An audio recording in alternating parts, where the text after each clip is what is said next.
That night started like any other. I stood at the kitchen counter, slicing onions for dinner. The knife hit the board in the same pattern I'd done for years, slow and careful. I've cooked in this kitchen every evening since I moved in with my son, Bradford, and his wife, Stacy, 3 years ago. The kitchen itself looks like a picture from a home magazine. White marble counters, polished steel appliances, everything shining. I kept it that way because I knew they liked order. Bradford used to joke that I was his live-in chef. Stacy never joked. She just nodded and said, "You do such a great job, Mom." I always smiled. I told myself I was helping. I told myself I belonged here. That evening, I was making baked chicken with rosemary. It's Bradford's favorite. I even made Stacy's quinoa salad, though she'd never thank me for it. I was humming a little, thinking about how the twins would run in any minute, how Bradford would say, "Smells amazing, Mom." The front door opened, and I smiled. I heard Bradford's voice first, then Stacy's laugh, light and fast. They walked into the kitchen, still talking. Bradford looked sharp in his navy suit, and Stacy was in a black dress, heels clicking on the tile. "Oh, Mom, you're cooking again," she said, opening the fridge. She moved things around without looking at me. Bradford loosened his tie and checked his watch. "We're in a rush, Mom," he said, grabbing his car keys. "Don't forget to finish the leftovers in the fridge while we're gone." I froze. The knife stopped midair. A sliver of onion falling to the counter. "Leftovers?" I asked. "Yeah," Bradford said, distracted. "The pasta from last night. No need to cook. We're heading out to meet some people for dinner. You'll be fine." I looked at the plates I'd prepared, still warm from the oven. "You're going out?" "Just a work dinner," Stacy said, smoothing her hair. "Actually, it's a little celebration. Bradford's team hit their quarterly goal. My parents are meeting us there, too." Her parents. I swallowed hard. "Oh," I said quietly. "That sounds nice." "It'll be late," Bradford added. "Don't wait up." They were gone before I could say another word. The sound of the door closing echoed through the kitchen. For a moment, I just stood there, my hand still holding the knife.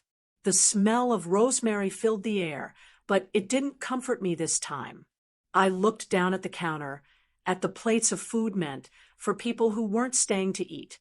I turned off the oven, covered the chicken, and opened the fridge. The leftover pasta sat there in a plastic container, the kind Stacy labeled in neat handwriting. "Dinner, Tuesday." I reheated it slowly, watching the sauce bubble under the microwave light. The kitchen felt too bright, too clean. Even the ticking of the clock seemed louder. I sat down at the long dining table that could seat 8. I sat at one end. Just me. I ate the pasta that was meant for last night and stared at the 2 empty wine glasses across the table, left from their last dinner together. I told myself not to make it a big deal. They're young. They have lives. They deserve to go out. But the more I thought about it, the more that one sentence, "Don't forget to finish the leftovers," kept playing in my mind. It wasn't just what he said. It was what it meant. I remembered when Bradford was a boy. He'd come home from school starving, yelling, "Mom, what's for dinner?" He'd sit at the counter doing homework while I cooked. He'd always steal bites from the pan and laugh when I pretended to be mad. I raised him mostly on my own. His father passed when Bradford was in college. After that, I worked part-time at the hospital's finance office, did volunteer work, kept busy. When Bradford got married, I was happy for him. When the twins came, I was over the moon. But after my husband died, they said it wasn't good for me to live alone.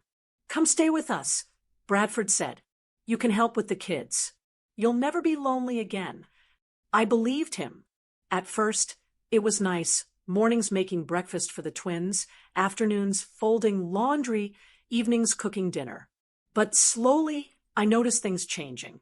The thank yous became rarer. Stacy began making small remarks about how I used too much butter, how the twins needed younger energy. I brushed it off. Families evolve. I told myself my role would change.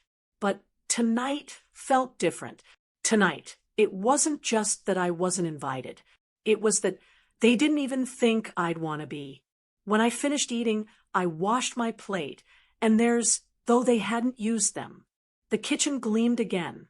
I wiped my hands on the towel and stood still. The clock said 7:42. Outside, Seattle's sky had turned a dull gray, the kind that always feels heavier than rain. I went to the living room, turned on the lamp, and sat on the couch. The television was on, but I didn't hear it. I thought about calling my friend Denise down in Tacoma, but it was late. I stared at the family photo on the mantel, Bradford, Stacy, the twins, and me in the middle, holding one of the babies. It was from their first Christmas together. Everyone smiled. Back then, I thought I was still part of something. Now I wasn't so sure. The sound of the refrigerator clicked on again, steady and cold. It filled the silence like a reminder. I looked back at the kitchen, the plate, the containers labeled neatly with Stacy's handwriting. The words dinner, Tuesday, lunch, with snacks stared back at me, all stacked and organized, everything in its place. Even me. I whispered it out loud, barely hearing my own voice. Leftovers. That's what I am. I didn't sleep much that night. Every time I closed my eyes, I saw that dinner table, empty plates, untouched food, and the glow of the kitchen light reflecting on the clean counters. By morning, the smell of last night's rosemary chicken had faded, but the feeling hadn't. The twins were up early. I made them oatmeal and sliced bananas just like always. They ran around laughing, asking where Mommy and Daddy were. They'll be home soon, I told them, even though it was already past 8. Stacy came downstairs first, her hair still pinned from last night, wearing her soft robe and scrolling through her phone. "Morning, Mom," she said lightly. "Thanks for watching the kids." The restaurant ran late. Everyone wanted to toast Bradford's promotion. "Congratulations to him," I said quietly, pouring coffee into my cup. She smiled, distracted. "Oh, it was such a lovely night. You would have loved it. The place is called the Sound House, right by the water. My parents adore it." My chest tightened. My parents. She always said that word with a kind of shine in her voice, like they were the gold standard of family. She didn't mean to sound proud, but she did. I asked how the dinner went. She told me about the view, the music, the waiter who brought out champagne. She said Bradford gave a short speech, and her parents clapped like proud mentors. Then she laughed softly and said, "Dad picked up the bill. He wouldn't let Bradford pay a dime." I smiled, though my stomach sank. Bradford walked in halfway through her story, kissed her on the cheek, and poured himself coffee. "Morning, Mom," he said cheerfully. "Hope the kids didn't tire you out." "They're angels," I said, wiping the counter. "I'm glad you all had a good time." He smiled, but he didn't meet my eyes. The twins begged for cartoons, so I turned on the TV while Stacy packed snacks for them. The two of them were already talking about a trip next month, some company event at Lake Chelan. I stood there, hands wet from washing dishes, listening like a ghost in my own kitchen. When they finally left for work, the house grew silent again. The only sound was the hum of the dishwasher. I made myself a plate from last night's leftovers, though I wasn't hungry. I just needed something to do with my hands. I sat at the table, eating cold chicken, and watching the light flicker from the old ceiling fixture.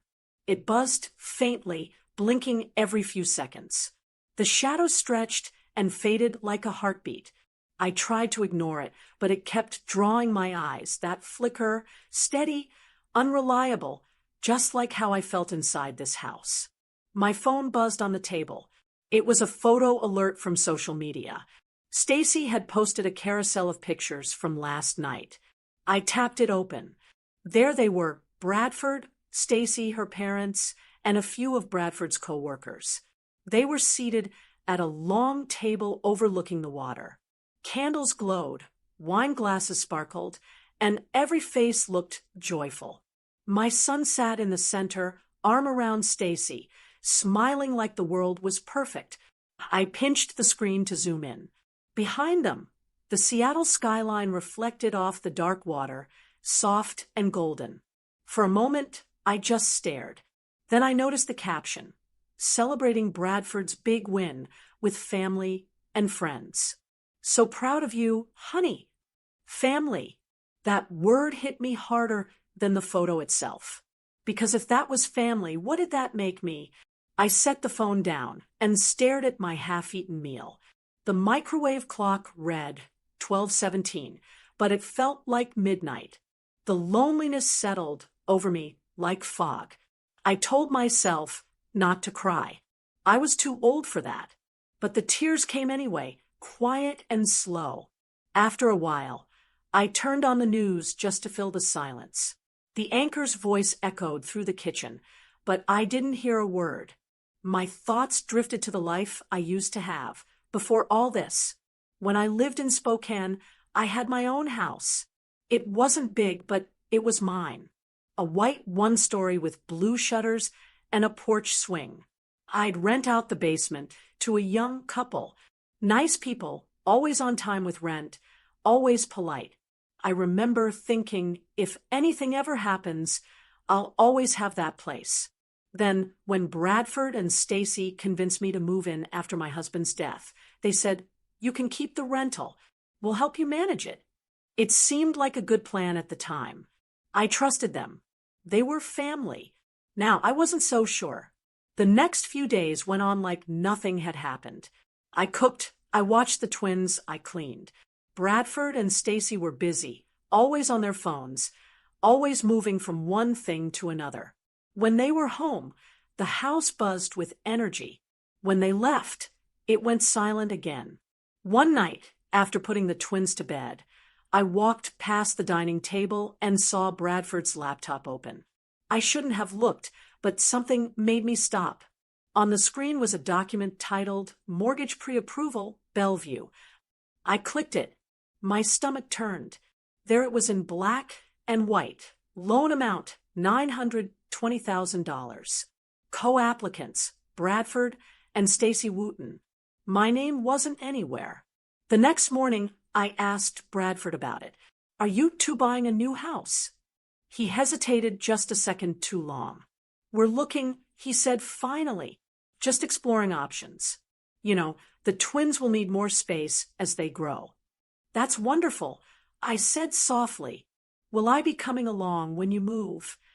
He looked startled, then smiled in that nervous way of his.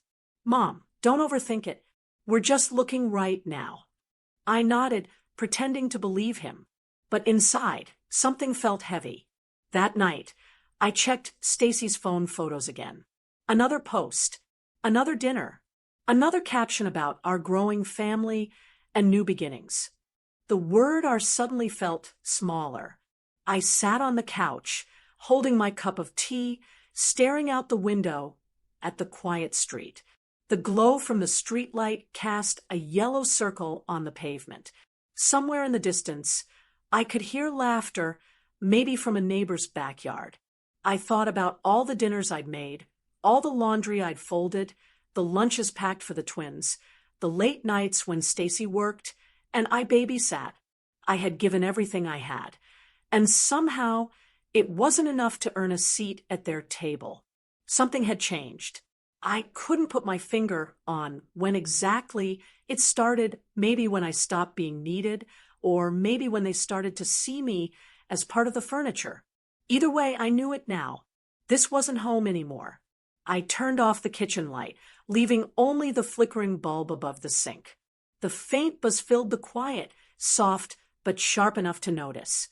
I stood there for a long moment, staring at my reflection in the window, gray hair, tired eyes, a woman trying to find where she fit.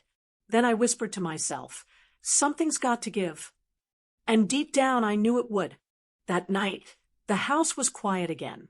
Too quiet. The twins were asleep. The dishwasher had finished its cycle, and the air smelled faintly of lemon from the cleaning spray I'd used earlier. I should have gone to bed, but sleep wouldn't come. My mind was heavy, full of questions that didn't have answers. I walked through the hallway slowly, my slippers barely making a sound on the hardwood floor. The walls were lined with framed photos, family vacations, birthdays, holidays. I stopped at one near the staircase. It was Bradford's high school graduation picture. He had his arm around me, his smile wide, eyes full of hope. That day, I had cried in the parking lot, proud that he'd made it through after all those long nights of studying and working part-time. I moved to another frame. Bradford as a little boy, missing his front tooth, holding a frog he'd found in our old backyard in Spokane. I remembered that day clearly. He'd begged me to let him keep it as a pet. I finally said yes, and he built it a little home out of an old shoebox. We'd laughed so hard when it escaped and hopped right onto my dinner plate. That was who he used to be, playful, tender, kind. Now, the boy in those photos felt like someone else's son. I turned off the hallway light and walked toward the living room. The moonlight came through the blinds, drawing thin silver lines across the carpet. I sat down on the couch, the same spot where I'd rocked the twins to sleep when they were babies. Back then, I believed being here was my second chance at family. I thought this house would be filled with warmth and laughter forever. But lately, I'd started to notice how everyone's life seemed to move on without me. I was the quiet background figure, the one who kept things running but never appeared in the pictures anymore.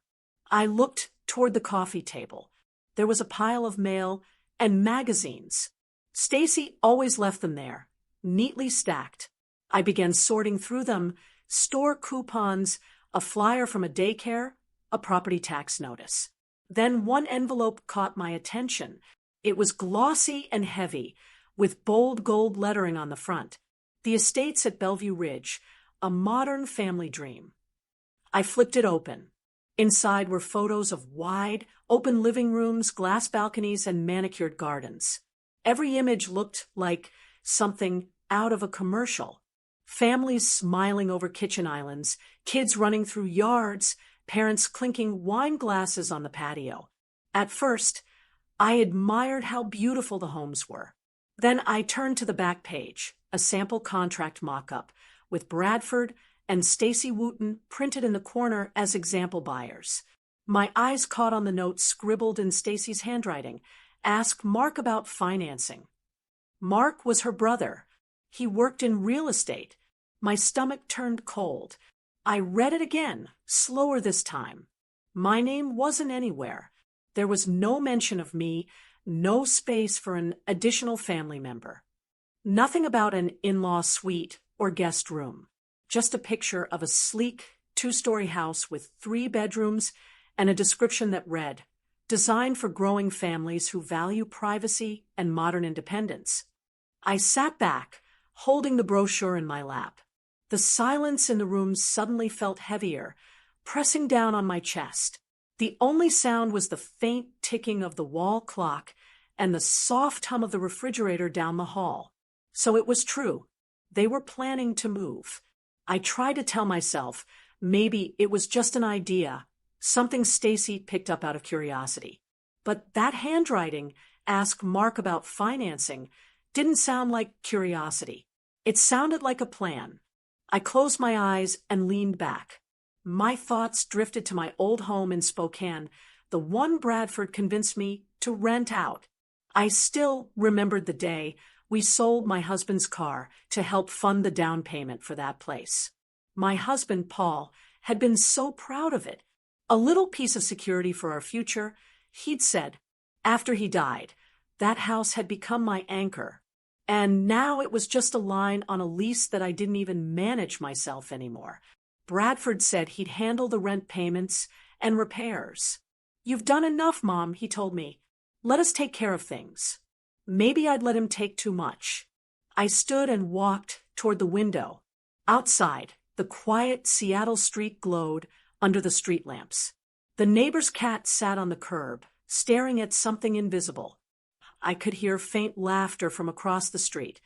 A couple sitting on their porch, sipping wine. Life kept moving, everywhere but here.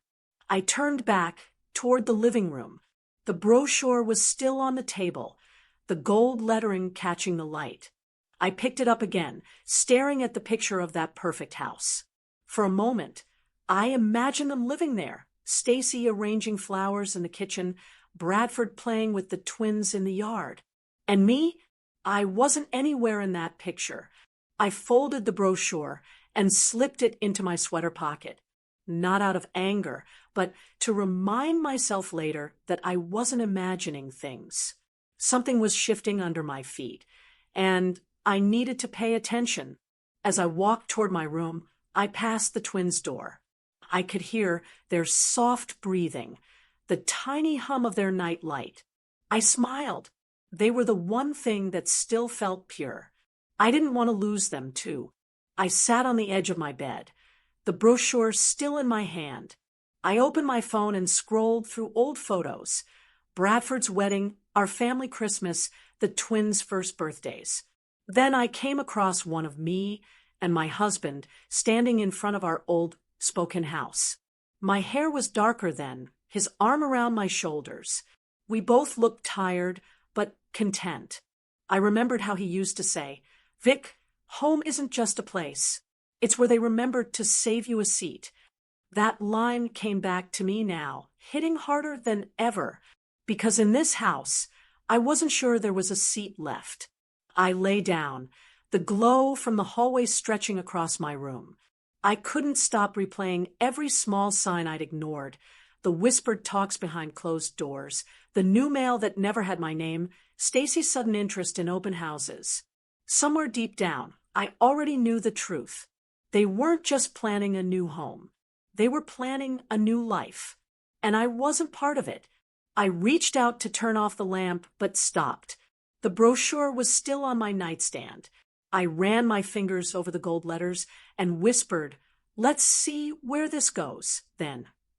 Then I turned off the light and lay awake, staring into the dark, the sound of the clock ticking quietly beside me, each second a reminder that something inside this home was quietly slipping away. The next morning, I decided to step outside for some air. The backyard was small but neat. Stacy had hired a gardener last spring, and he'd planted rows of tulips and lavender along the fence.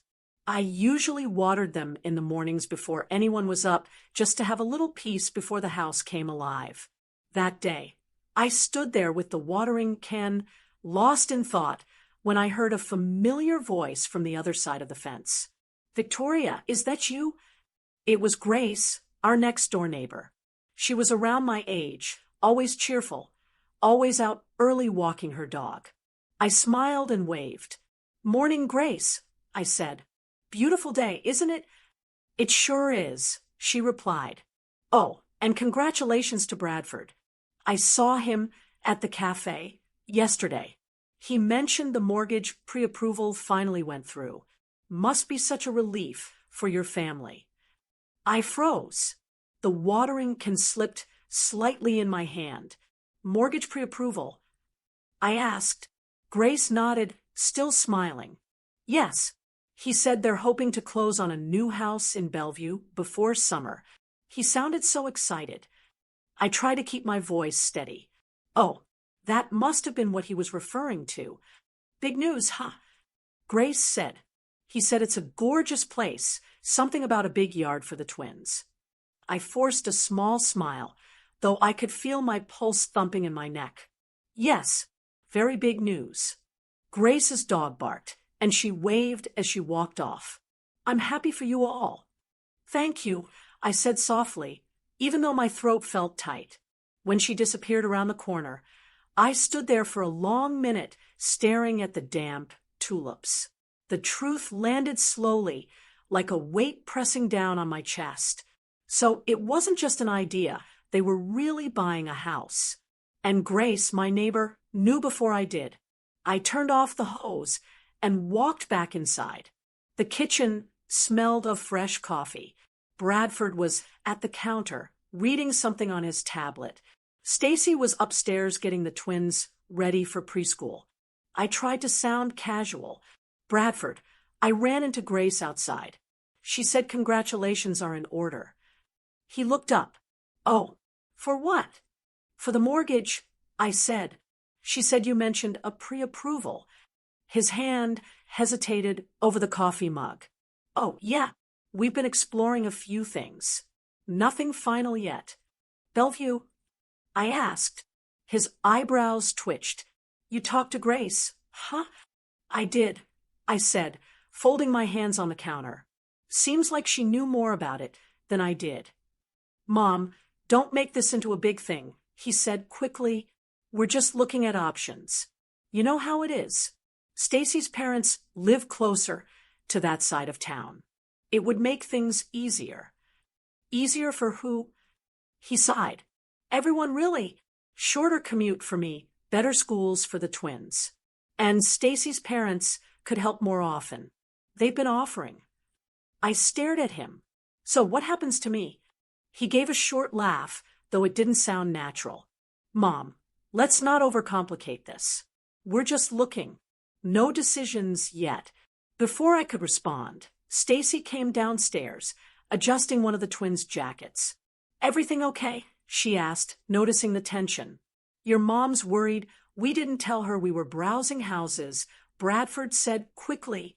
Stacy smiled, that polite kind of smile that doesn't reach the eyes. Oh, Mom, don't worry. We were going to tell you once something was official. We didn't want to stress you. Stress me? I repeated. Yes, she said lightly. You already do so much for the kids. We didn't want to pile anything else on you. I nodded slowly, biting back the words sitting on my tongue. Of course, I said quietly. You didn't want to pile anything else on me. They both seemed relieved I didn't push further. After they left, I stood in the kitchen, staring at the half-empty coffee cups they'd left behind. The house felt colder than usual. The twins' laughter faded as the car pulled away, and the silence that followed was sharp. That afternoon, I tried to distract myself by cleaning, folding laundry, anything to keep my hands busy. But my mind wouldn't rest. I thought about all the times I'd been left out of conversations, all the vague answers and half-truths. It wasn't that they were buying a new house. It was that they didn't plan to include me in it. That evening, when they returned, I decided to try again. The twins were playing in the living room, building towers out of blocks. Stacy was unpacking groceries. Bradford, I said gently, I just want to understand. When you talk about this new house, where do I fit in? He glanced at Stacy, then back at me. Mom, please. We're not at that stage yet. Just answer me, I said, keeping my voice calm. He rubbed his forehead. Look, maybe it's time you thought about having your own space again. You've been helping so much with the twins, and we'll always appreciate that. But we don't want you to feel tied down. I blinked. Tied down? He nodded. You deserve to live for yourself. Travel, make friends, do all the things you've missed. It sounded kind, but it felt like a dismissal wrapped in courtesy. Stacy chimed in softly. You've been amazing, Mom. But once we move, it might be good for everyone to have some independence. You know, a little space. I felt my heart drop. They were careful with their words, but the meaning was clear. I see, I said, managing a small smile. A little space. Later that night, I sat in my room, reading a book I couldn't focus on. Through the thin wall, I heard their voices from the next room. They thought I'd gone to bed. Stacy's voice came first, low but distinct. You should have told her after we signed. Now she's going to worry. Bradford answered, his tone tired. She'll be fine. Mom can manage on her own. She's tougher than she looks. I pressed my hand over my chest, trying to steady the ache that bloomed there. Still, Stacy said, we have to make it clear soon. The new place doesn't have a guest suite. If she asks about moving in, I'll handle it, Bradford interrupted. She won't cause trouble. Their voices faded after that, replaced by the soft hum of the TV. I sat there in the dark, staring at the ceiling, my hands trembling slightly. After everything, the meals, the babysitting, the years I'd poured into making this house feel like home, I was already being written out of their plans. That sentence, "Mom can manage on her own," echoed in my head until morning. And for the first time, I started to believe they might be right. Maybe I could manage on my own, but not in the way they meant. I didn't sleep that night. I lay awake staring at the ceiling, listening to the faint ticking of the clock and the occasional car passing outside. Every sound in the house reminded me that I didn't belong here anymore. Around midnight, I sat up and turned on the lamp. My room looked too neat, too tidy, like a space someone uses but doesn't live in. The dresser was lined with family photos, Bradford's wedding, the twins' birthdays, even a framed picture of the four of us at a park last summer. Looking at them now, I saw what I hadn't before. I wasn't at the center of any of those moments. I was just a background figure, smiling politely from the side. The words I'd heard the night before kept circling in my mind. Mom can manage on her own. Maybe they were right. Maybe I'd spent too long trying to fit into a life that had already moved on without me. I got up quietly and opened my closet. In the corner sat an old brown suitcase, the one my husband, Robert, used during his hospital stays. I hadn't touched it since he passed. I knelt down and ran my hand over the worn handle. It still smelled faintly like his aftershave, even after all these years. "I guess it's you and me again," I whispered. I opened it and began to pack. A few changes of clothes, my toiletries, the small box where I kept my wedding ring and Robert's watch. I hesitated at the photo frames, then chose one. The picture of the two of us in front of our Spokane house, smiling in the sunlight. That house had felt safe, solid. I didn't know if I'd ever feel that way again. When I finished packing, I sat down at the desk and pulled out a notepad.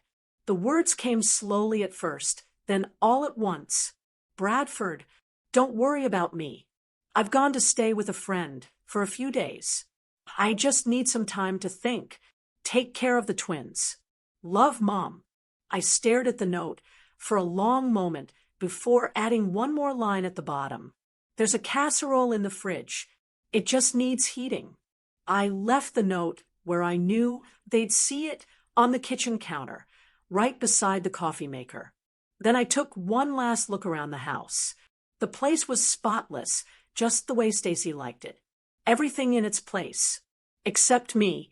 Outside, the Seattle drizzle had started again, soft and steady. I slipped on my coat, grabbed the suitcase, and stepped out the door as quietly as I could. The cold air hit me, sharp and clean. For a moment, I hesitated on the porch, listening to the sound of rain tapping against the steps. I half expected to hear Bradford call out, "Mom, where are you going?" But the house stayed dark and still. I walked down the street to the bus stop. The last bus to Tacoma came at 12:40. I checked earlier that evening, just in case. The street lights reflected off the wet pavement, turning everything silver. I stood there alone, clutching the handle of my suitcase. When the bus finally arrived, the driver gave me a tired smile. "Late night, huh?" "Something like that," I said, and took a seat by the window. As we drove through the city, I watched the lights blur against the glass. The familiar neighborhoods passed one by one, the coffee shop Bradford liked, the park where the twins played, the tall buildings downtown that always made me feel small. The farther we went, the lighter I felt, though my chest ached at the same time. When the bus turned onto the highway, I took out my phone and scrolled through my contacts. My thumb stopped on one name, Denise Turner. She was an old friend from my hospital bookkeeping days. We'd worked side by side for almost 20 years. She'd lost her husband early, too. We'd stayed in touch, calling each other on holidays, promising to meet, but never quite doing it. I typed out a message. "Hi, Denise. It's Victoria. I know it's late, but is there any chance I could stay with you for a few days?" The reply came within minutes. "Of course, Vic. My door's always open. You still have the address?" I smiled through the tears. Yes, I wrote back. "Thank you." When the bus reached Tacoma, the rain had stopped, but the air was thick with mist. The street lights here were dimmer, the sidewalks quieter. I walked the few blocks to Denise's apartment building. The elevator was old and creaked with every floor, but I didn't mind. My hands were shaking by the time I reached her door. It opened before I even knocked. "Vic," she said, pulling me into a hug. "What on earth are you doing here at this hour?" "I just needed a little break," I said softly. She stepped back and looked at me carefully, then at the suitcase. "A break? Huh? Well, you came to the right place. Come in, I'll make some tea." Her apartment was small but warm. The scent of chamomile and old books filled the air. Photos of her grandkids lined the shelves. It felt lived in, full of laughter and stories. I hadn't realized how much I missed that feeling until that moment. She poured us both a cup of tea and set a plate of shortbread cookies on the table. "Now," she said, "you want to tell me what's going on?" I took a sip before answering. "It's Bradford. He and Stacy are buying a new house. Everyone seems to know about it, except me. They think I should start living on my own again." Denise frowned. "After everything you've done for them?" I shrugged. Maybe I made it too easy. Maybe I forgot to draw lines. She reached across the table and took my hand. "You didn't do anything wrong, Vic. Some people forget who helped build their comfort. But you don't have to stay where you're not wanted." Her words settled over me like a blanket. For the first time in years, I didn't feel like a burden. I felt awake. That night, I lay on her pull-out couch, listening to the rain start up again outside. I stared at the ceiling, the sound of it gentle against the window pane. I thought about Bradford's words, "Mom can manage on her own." Maybe he was right, but this time it would be on my terms. The rain lulled me to sleep, and for the first time in a long time, I didn't dream about the past. I dreamed about what came next. The next morning, I woke to the smell of coffee and the sound of Denise humming in the kitchen. For a moment, I forgot where I was. Then I saw the unfamiliar ceiling and remembered everything. The suitcase by the couch, the note I'd left behind, the house I'd walked away from. Denise looked over as I sat up. "Morning, sleepyhead. You were out like a rock. I was starting to think I'd have to nudge you. I can't remember the last time I slept that well." I said, stretching.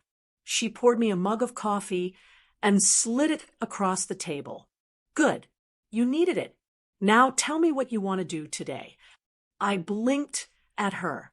"Do." She smiled. "Yes, do. You're in Tacoma now, not stuck in that big silent house. There's a whole world outside that front door." I laughed softly. It's been a while since anyone asked me that question. "Well," she said, stirring her coffee, "I was thinking of going down to the Community Arts Center. They've got classes every week. You should come with me." "Oh, I don't know," I said. "I haven't painted since college." Denise waved her hand. "Perfect. Then you'll fit right in. Half the people there are just picking it up again after years. It's not about being good. It's about remembering what makes you feel alive." Something about the way she said that stuck with me. I'd spent so many years making sure everyone else was comfortable that I couldn't even remember what made me feel that way. By mid-morning, we were walking down a quiet street toward the center. The building wasn't fancy, just an old brick structure with wide windows and a small garden out front. Inside, the smell of paint and coffee mixed in the air. Tables were scattered with brushes, water jars, and stacks of paper. A few people looked up and smiled as we walked in. A woman with gray curls and a bright scarf came over.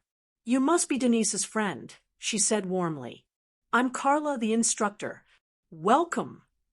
"Thank you," I said, shaking her hand. "I'm Victoria." "Grab a seat anywhere," Carla said.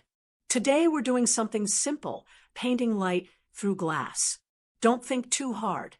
Just let the colors move."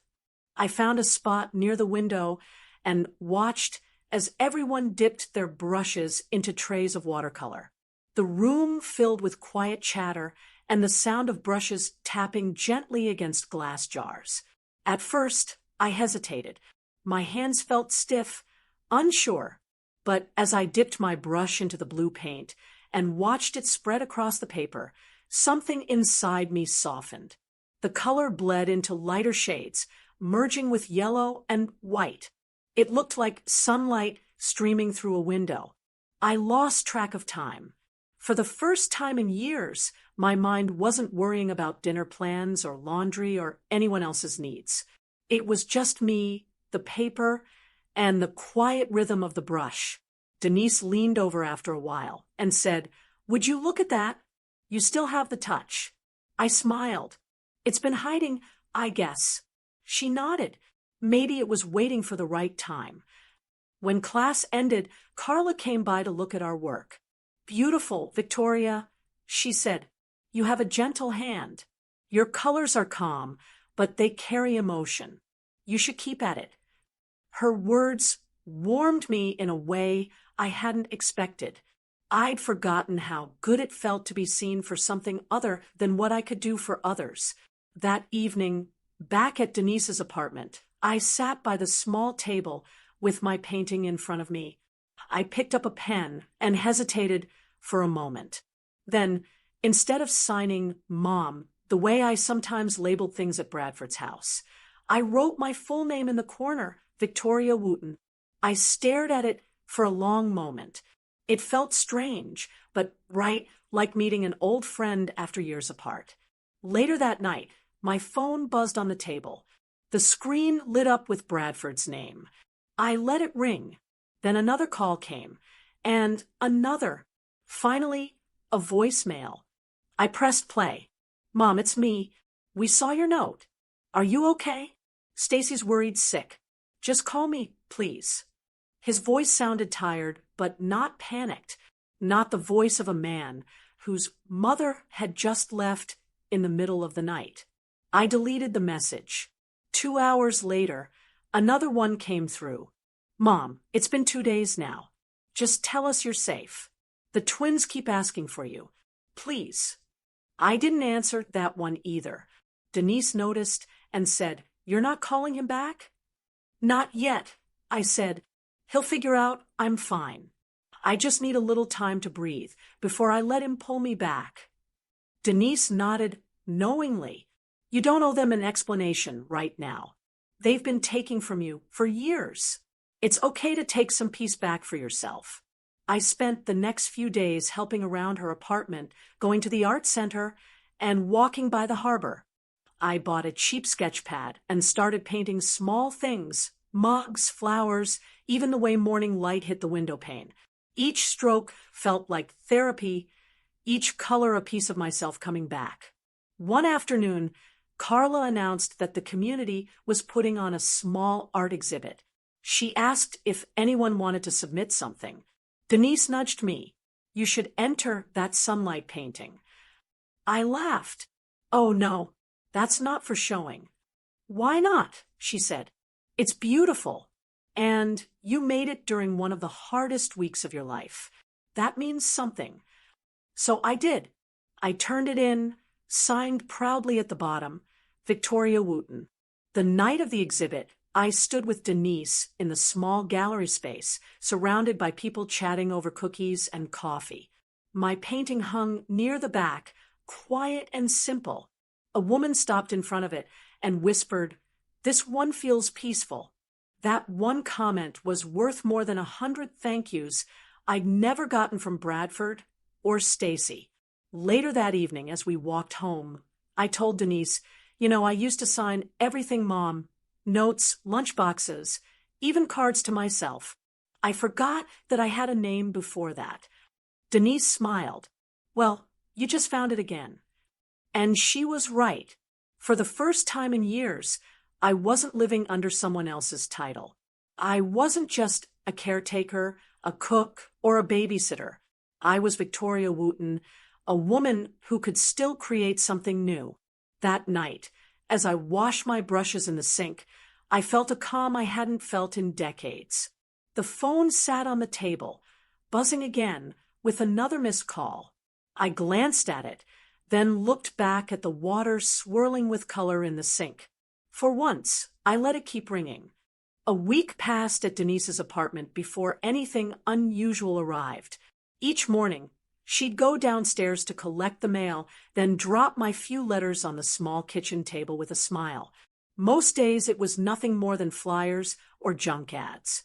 But that morning, she handed me one thick white envelope with my name printed beside Bradford's. "It's from your bank," she said. "Looks important." I frowned. I don't share accounts with him. At least, I shouldn't. I turned the envelope over in my hands. The return address was a branch in Spokane, the same bank I'd used for decades, the one that handled the little rental house I'd kept all those years. A small part of me already knew something was wrong. I tore it open. Inside were several pages of legal documents and a letter that began, "Dear Mr. and Mrs. Wooten, as requested, your account changes and ownership transfer have been finalized." My stomach dropped. I read line by line, my heart sinking further with each word. Bradford's name appeared first on the property title. Mine was listed second. The attached form confirmed what the letter said.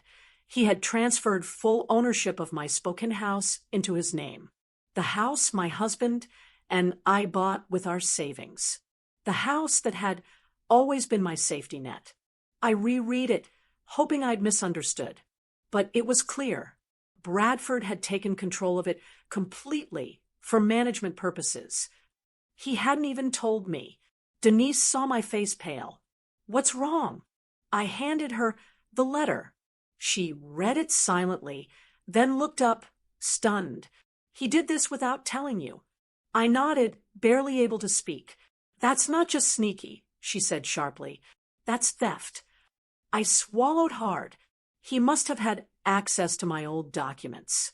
I gave him permission years ago to handle rent deposits when I moved in with them. I trusted him. Trust doesn't give him the right to take your property. Denise said, "You should call the bank or a lawyer immediately."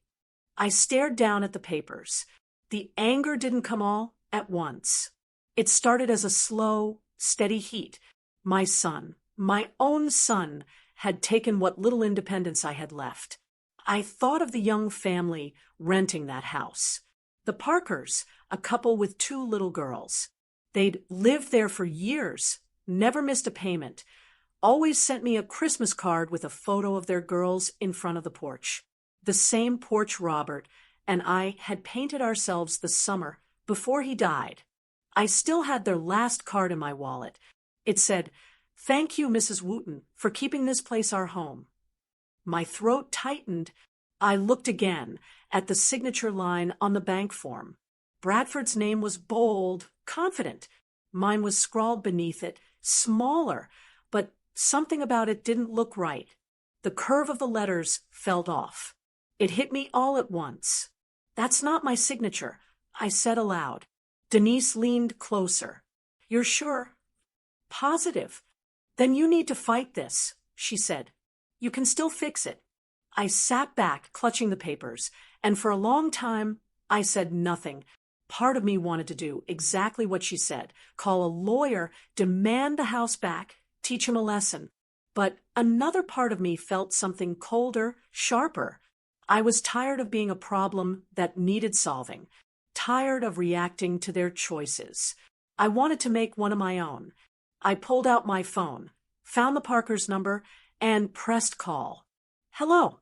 Mrs. Parker's voice came through, cheerful and surprised. Hi, Sarah.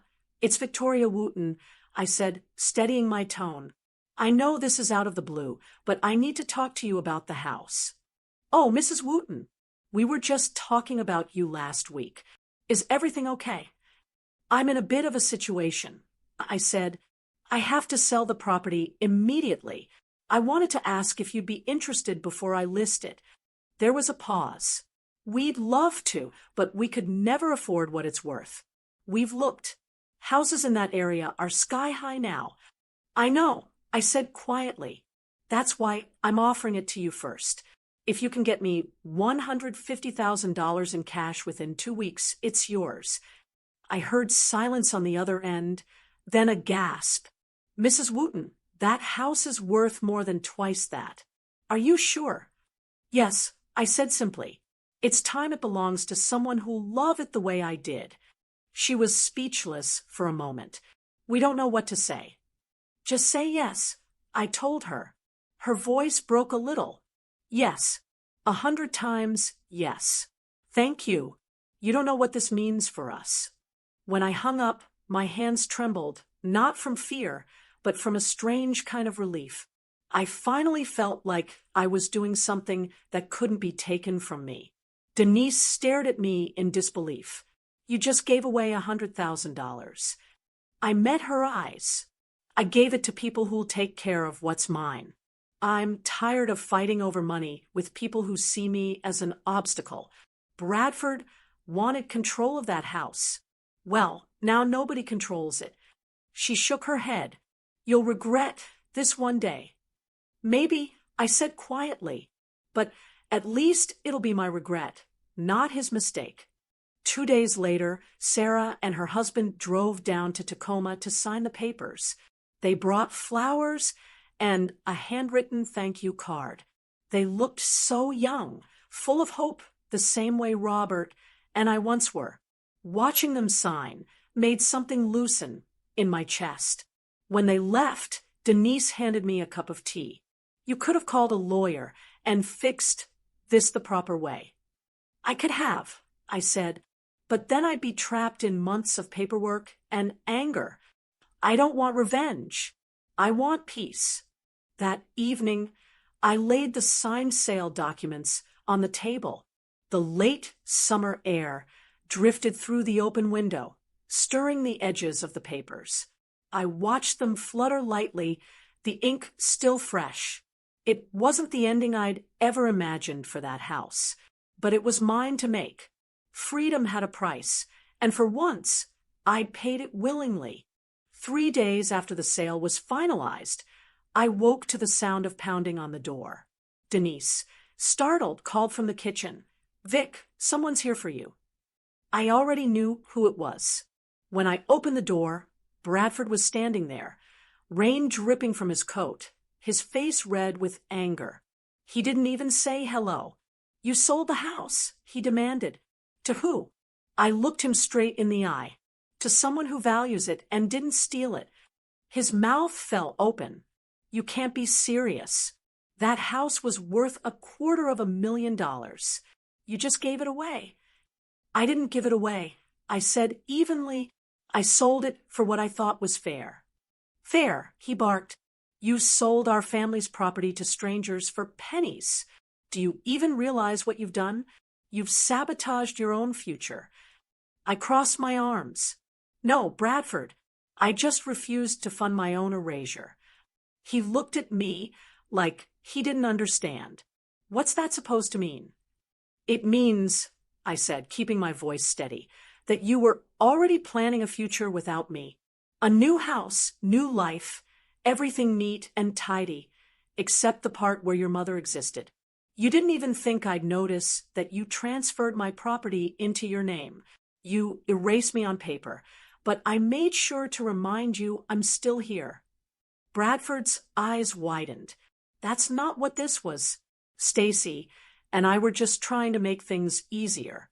You always said managing that place was a hassle. Managing I repeated quietly.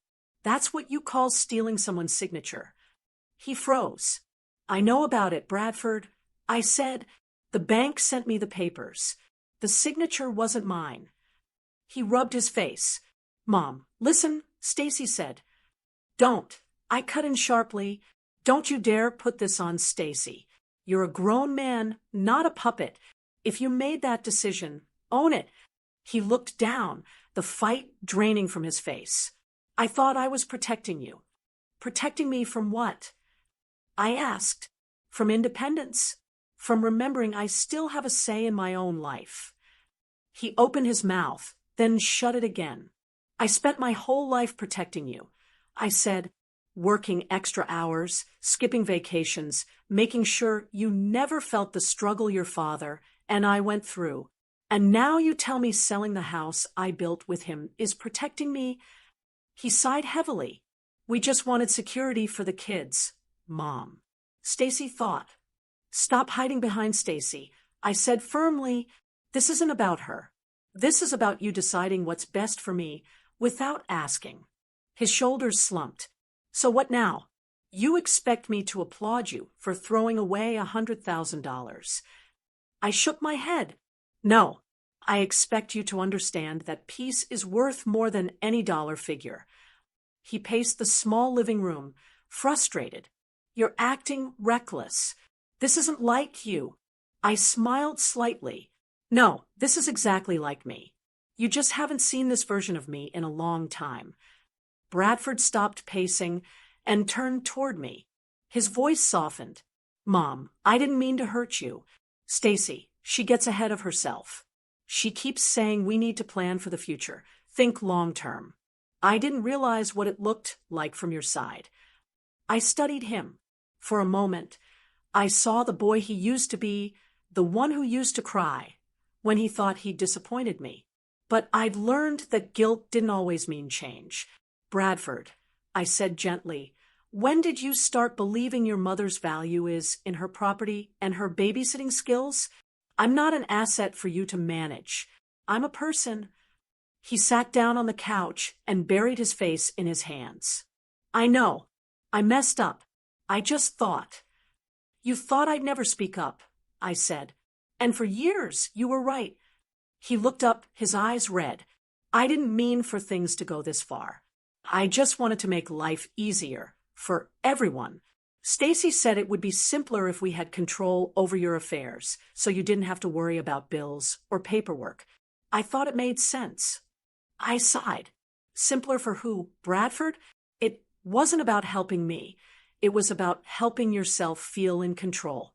You wanted peace at home, and cutting me out made that easier.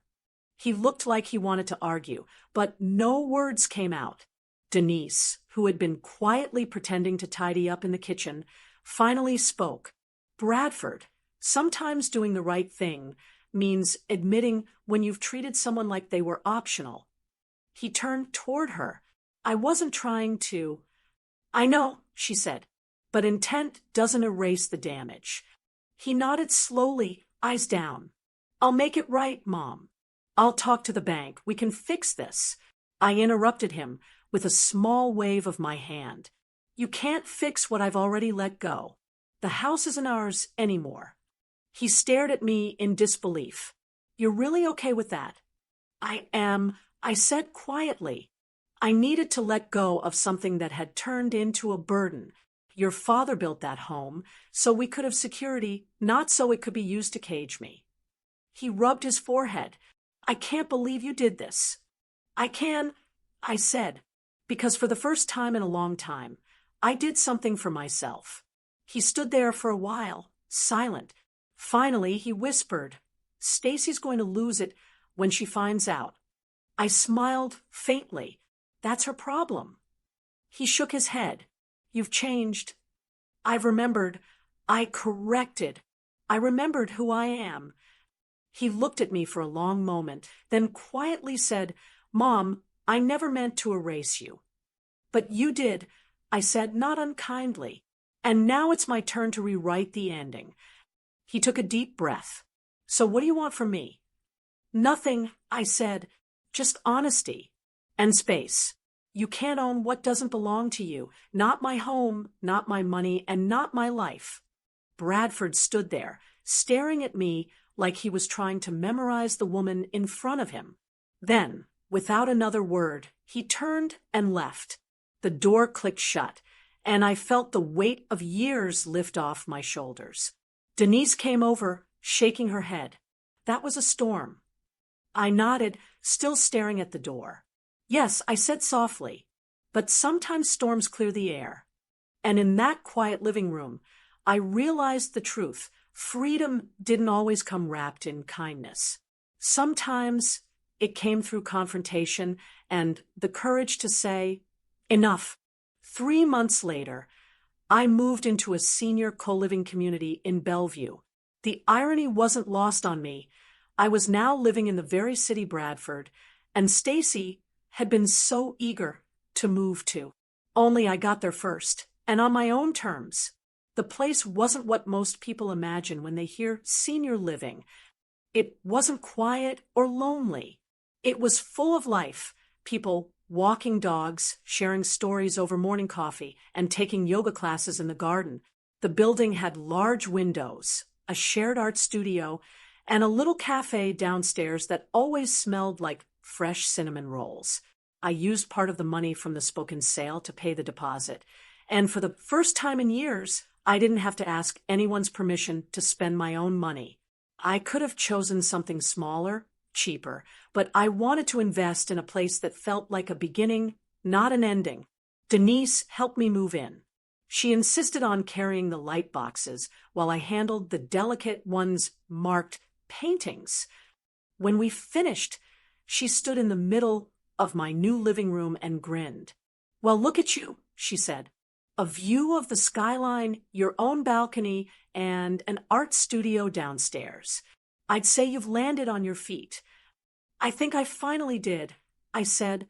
She hugged me tight before heading home. As soon as the door closed, I walked to the window and looked out. Bellevue's lights twinkled against the evening sky, and the reflection of the city shimmered on Lake Washington. I took a deep breath. For the first time in a long time, the air felt mine. Within weeks, I joined the community's watercolor class.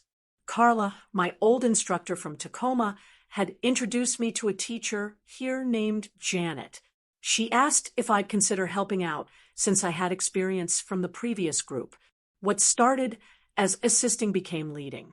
Soon, every Tuesday and Friday, a small circle of residents gathered in the studio, brushes and laughter filling the room. We painted flowers, sunsets, old memories, and new dreams. Some of the women had never held a brush before, but their enthusiasm was contagious.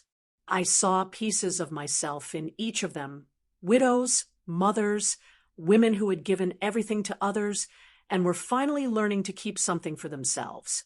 One afternoon, a new resident named Helen, a retired nurse from Oregon, stayed behind after class. She looked at one of my pieces, a watercolor of sunlight spilling through glass jars, and said, "You must have painted this from a place of peace." I smiled, more like from a place of learning how to find it. She nodded. "Then I'd say you've succeeded." That evening, I walked back to my apartment and found a voicemail from Bradford. I hadn't heard from him in weeks. His voice was cautious. "Mom, we'd like to come visit. The twins have been talking about your painting class. Can we stop by Sunday?" I hesitated for a moment before calling back. "Of course," I said. Sunday came, and when I saw them walking through the lobby, Bradford holding one twin's hand and Stacy with the other, my heart softened. The girls ran to me, their little faces lighting up. "Grandma, show us your art room." Bradford smiled, though his eyes carried something like guilt. They'd been talking about it all morning. We walked together down to the studio. The girls gasped at the shelves filled with brushes and jars of paint. I handed each of them a small canvas and a brush. "Go on," I said. "Paint whatever makes you happy." They giggled and went to work, mixing colors and covering their canvases with bright shapes. Stacy stood back, watching them. After a while, she turned to me. "This is really beautiful, Mom. You've made something special here." Her tone surprised me. There was no tension, no edge, just quiet respect. "Thank you," I said. "It feels good to be part of something that's mine." She nodded slowly. "Bradford told me about the house. I was angry at first, but now I get it. You needed to make your own choice." I appreciated the honesty. I did what felt right, and it turned out better than I expected. Bradford joined in. "The girls miss you, Mom. We all do. Things haven't been the same at home." I looked at him. Sometimes things need to change, so we can all see what we took for granted. He lowered his head. "You're right." The girls ran up, showing us their finished paintings, wild splashes of color and joy.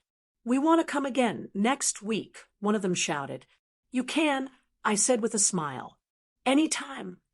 We spent the rest of the afternoon in my small apartment. I made tea while the twins sat on the floor coloring. Stacy asked about my classes, and Bradford offered to hang a few of my paintings on the wall.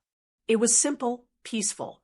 No tension, no unspoken resentment, just family sharing space without ownership. When it was time for them to leave, Bradford hugged me longer than usual. "Mom," he said quietly, "I'm proud of you. I didn't understand before, but I do now. You weren't running away. You were finally running towards something." His words brought tears to my eyes. "That's exactly it," I said, after they left. I stood by the window again, watching the lights flicker on across the city. I thought about how far I'd come, from the woman reheating leftovers alone in a cold kitchen to the one teaching others how to find color again. A few days later, Janet asked if I'd consider hosting a workshop for the community. "You've got a gift, Victoria," she said, "not just with painting, but with people. You make them believe they can start again." I agreed, and the following week the room was packed. As I walked around, guiding trembling hands and encouraging soft laughter, I realized I wasn't teaching art. I was helping people see themselves again. After class, one of the women said, "You must be so proud of your family." I smiled. "I am. But I've learned something important. Peace feels better than approval." That night, I went home, poured myself a cup of tea, and hung the twins' paintings next to my own. They weren't perfect, but they were full of life. I stood there, looking at the bright colors against my walls, and whispered to myself, "This is what starting over looks like." For the first time in years, I didn't feel like a mother left behind.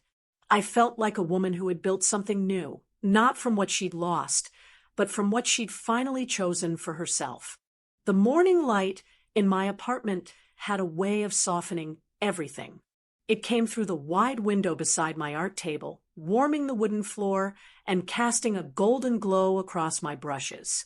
I'd started a new painting that week, rain breaking into sunlight. I didn't plan it that way, but halfway through I realized what it meant. It was forgiveness, not the kind you announce or even talk about. The quiet kind that lets you breathe again. Life in the community had settled into an easy rhythm. I spent mornings painting, afternoons teaching, and evenings sharing dinner with neighbors who had become friends. We laughed about things that didn't matter and shared stories about things that did. There was no tension, no careful walking on eggshells, no fear of saying the wrong thing. Each day, I felt lighter, as if all the years of being needed but never noticed had slowly fallen away. I no longer needed permission to rest, to dream, or to take up space. That morning, while adding soft yellows to the canvas, I heard a knock on my door. When I opened it, Bradford stood there holding a brown paper bag. "Hey, Mom," he said, smiling a little nervously. "I was in the area and thought I'd stop by." I smiled. "In the area? Huh? Or checking up on me?" He laughed. "A little of both." I stepped aside to let him in. He looked around the apartment, taking it all in, the open windows, the plants on the sill, the row of paintings along the wall. "Wow," he said quietly. "You've really made this place feel like home." "I have," I said. "Turns out it doesn't take much when the space finally fits you." He nodded and placed the paper bag on the counter. "I brought you lunch. Tuna salad from that little cafe you like near the art supply store." I chuckled. "You remembered." He smiled. "Of course." And he pointed toward the fridge. "I put an extra sandwich in there. Don't forget to finish the leftovers." For a moment, I just stared at him. Then we both laughed. The phrase that once stung now felt warm, like an inside joke shared between equals. He sat down at the table while I poured us some iced tea. We talked about the twins, how one was taking piano lessons and the other had decided she wanted to be an astronaut. Stacy had started volunteering at a local food drive. He said things were calmer at home lately. "You being so independent kind of made us look at ourselves differently," he admitted. "I'm glad." I said, "I never wanted distance, Bradford. I just wanted respect."